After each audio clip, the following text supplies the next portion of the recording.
here, also known as Weathermanry. Not doing much weather today. Sunny skies. That's weather, right? Nice weather. We're still on Highway 50. We got the mountains and the windmills off to our left there. That's facing kind of westward. We're temporarily heading north, but then we'll be turning back to the east. This is Highway 50 eastbound. We're heading up into them there hills. Yeah, beautiful country, man. Nobody out here. There was a couple of buildings and houses back there, but I think they were abandoned. So maybe they died or just left them. Looks like something up there on the hill. A little piece of property or something. They have power out here, so I don't know. Maybe you can buy a plot of land out here if it's for sale and live out here. Don't see any for sale signs.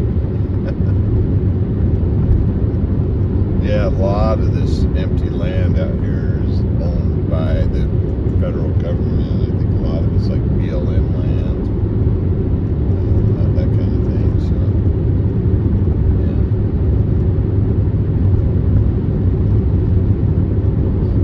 When I worked with the Weather Service up here about 10, 15 years ago, out in Elko actually, word was that BLM did not, or the ranchers, at least most of them, I don't know if all of them, but didn't really like BLM. They didn't get along very well. Because they had some issues over what they could do with their land or whatnot. I don't know, but yeah. Nice views, look at that. Yeah. Let's tilt it over here. That's down towards the valley.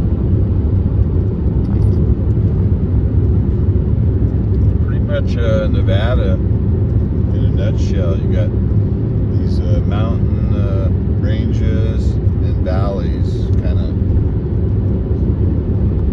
They're just kind of like intermittent. You got mountains, valley, and for the most part, most of them run north-south in that general direction. So, yeah, beautiful country, man. Oh my gosh. I love it out here.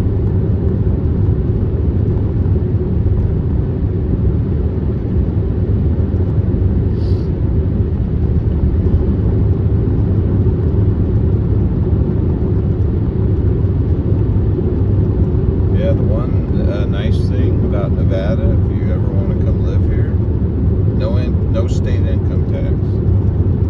Their sales tax is not that bad either. In Elko, I think we pay around 7.1%. I know in some areas I've lived in, it's like 9, almost 10%, plus whatever city tax they add. I think it might be a little higher in like Vegas and Reno for, cities just tend to always have higher taxes, but, that's how it is, right?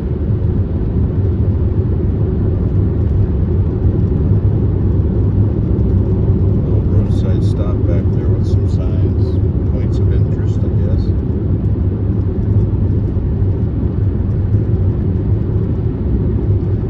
Yeah, this is one of the first cars I've encountered along this stretch in the last 10, 15 months.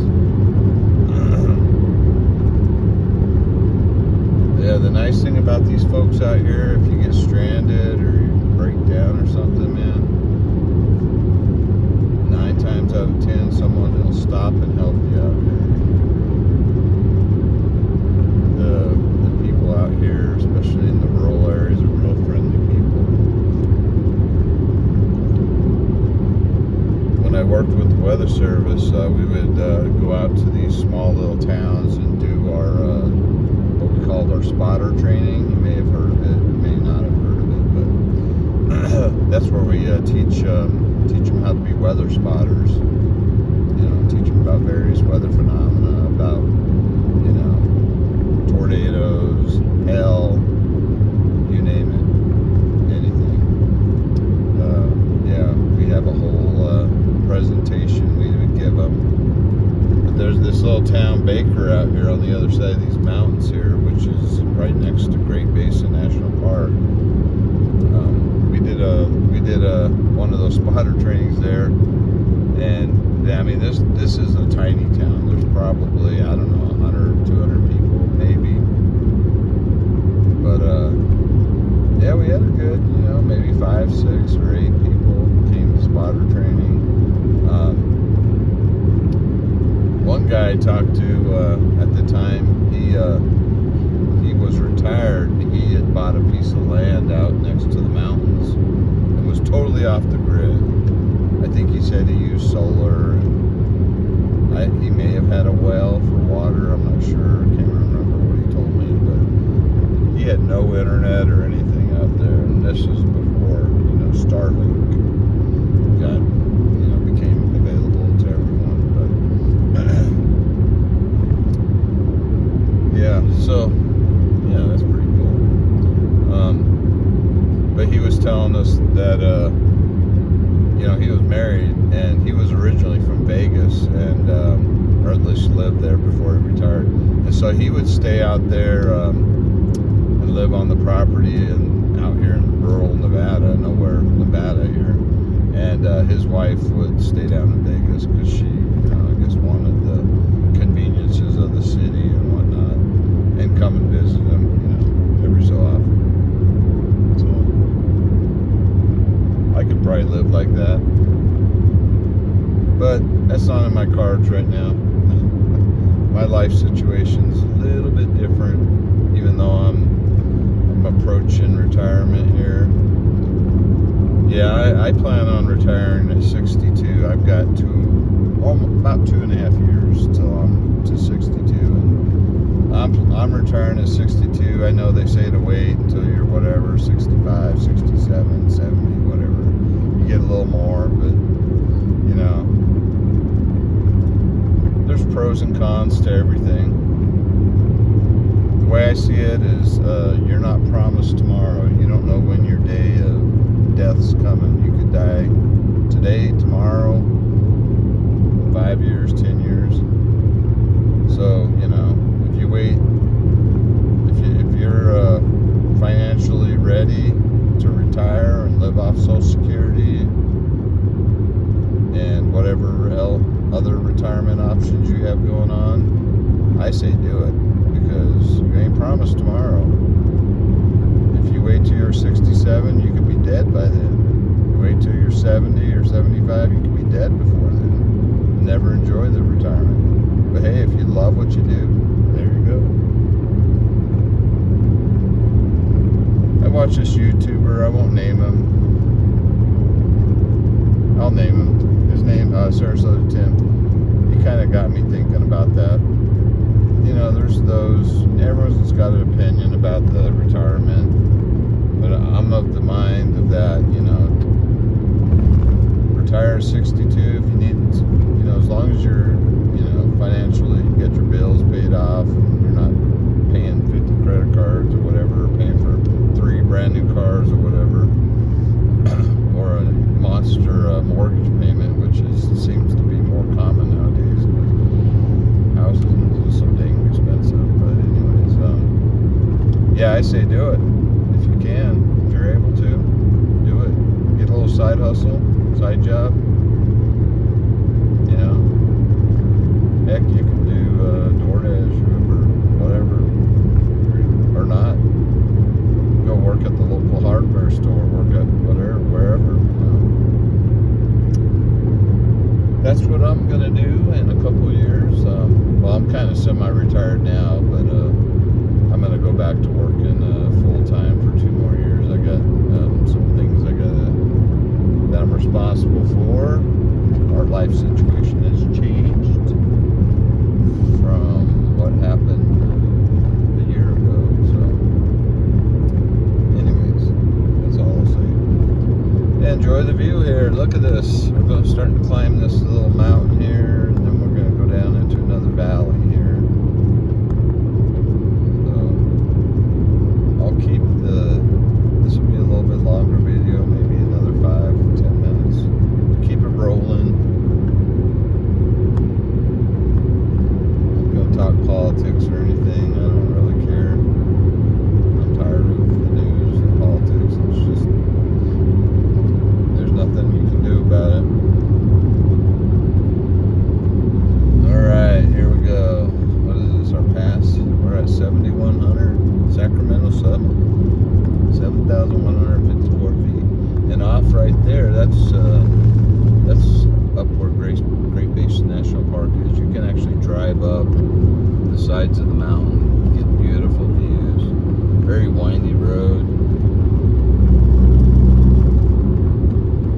Like I mentioned on a previous video, you're traveling with a camper, camper trailer, travel trailer, whatever you call them, or RV, just know that's a narrow, windy road. You can get up there, but I would suggest doing it in a car or truck. But this paved road and everything, it's all modern. But highly recommend coming out here and checking this out.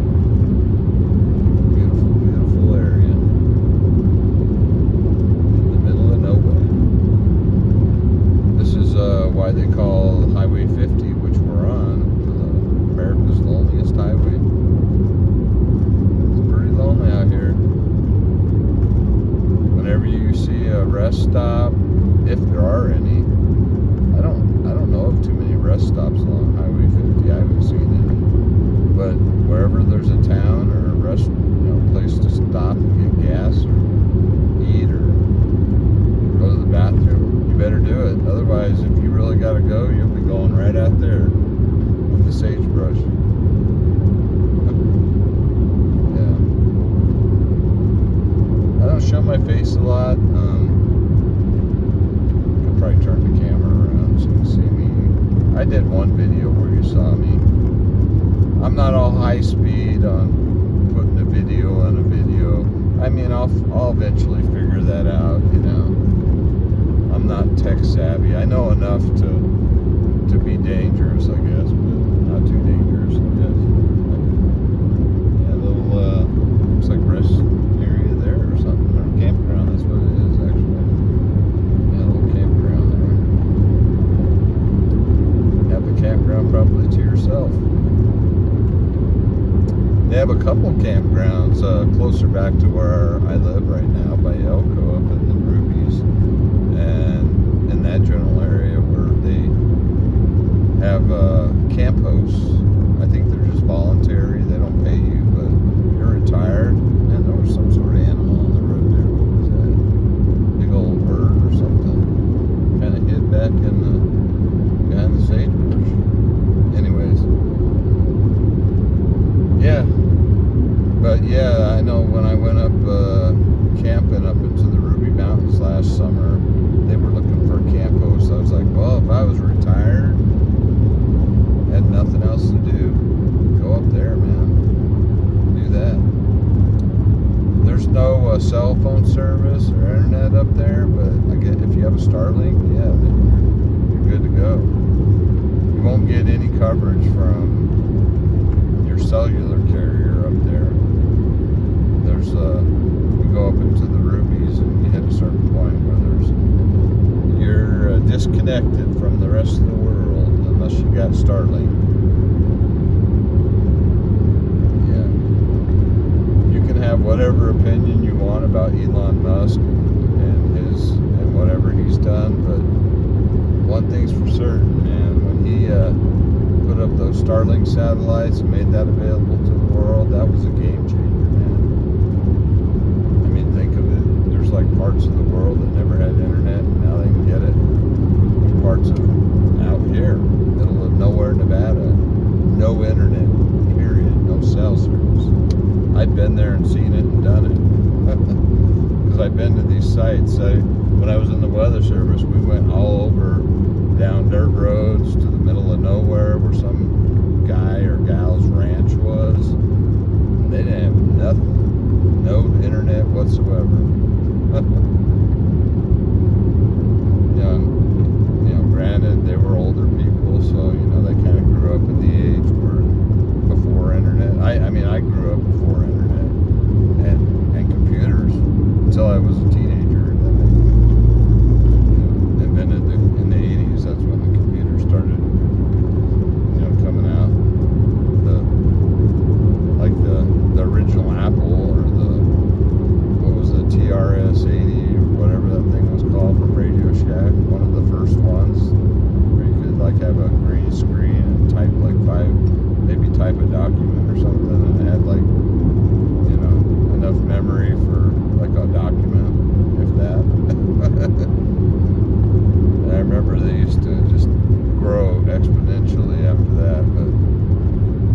how to like open up the computer and put in chips and add memory back in there.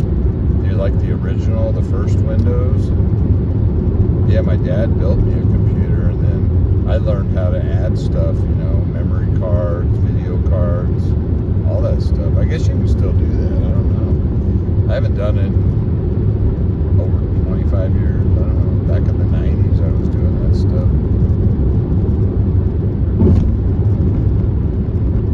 I'm rambling on here.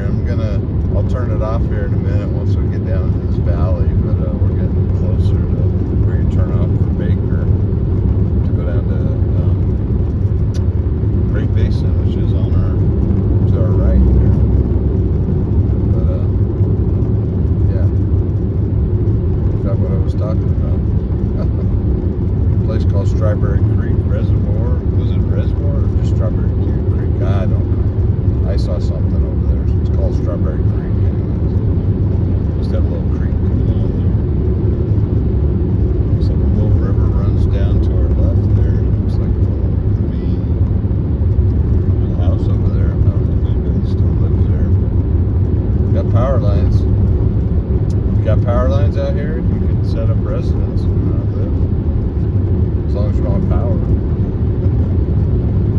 I've watched these videos.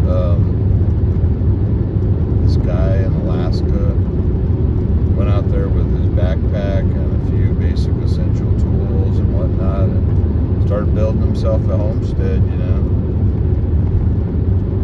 I don't remember what he was called or what. I watched one or two of his videos.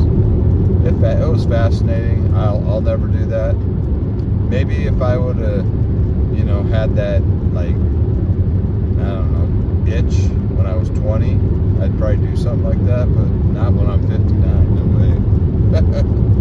Not doing that now. I got some creature comforts I enjoy too much. Plus I couldn't do my YouTube channel like this, I guess. I don't know how that guy, I guess that guy goes to Civilization and downloads his videos and stuff, you know, because he's out there in the middle of nowhere, Alaska, when he was doing this stuff.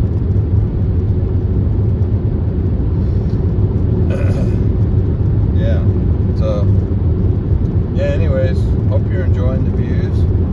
I appreciate all of you that have subscribed. I looked last night, I was up to 42 subscribers. I'm like, wow, that's pretty good for me. I started this on January 2nd of 2026 this year. So the story behind it is I had been thinking about this for, I don't know, a year or two, especially since I retired from the Weather Service. And I thought, hey, people make YouTube channels. I've seen a few weather-related YouTube channels out there. And one of those guys, I think it's called Max Velocity or something, he's got a whole bunch of subscribers, like over 1 million. I thought, man, I could do something like that, you know. Maybe I won't be as high speed as him. I don't know. I don't care. But I love weather. So, hey, this was kind of my passion. This was my goal to do this, and my New Year's resolution. So I actually started on January 2nd. So I give myself kudos. That's the road to go down to Baker. What was that, 487? I missed the number, whatever it said. I can read it. Yeah, let's see. Can't read it now. Now we're heading towards Hinckley and Delta, Utah. I've never been out this way. I've never been this way before. First time going past that turnoff ever in my life.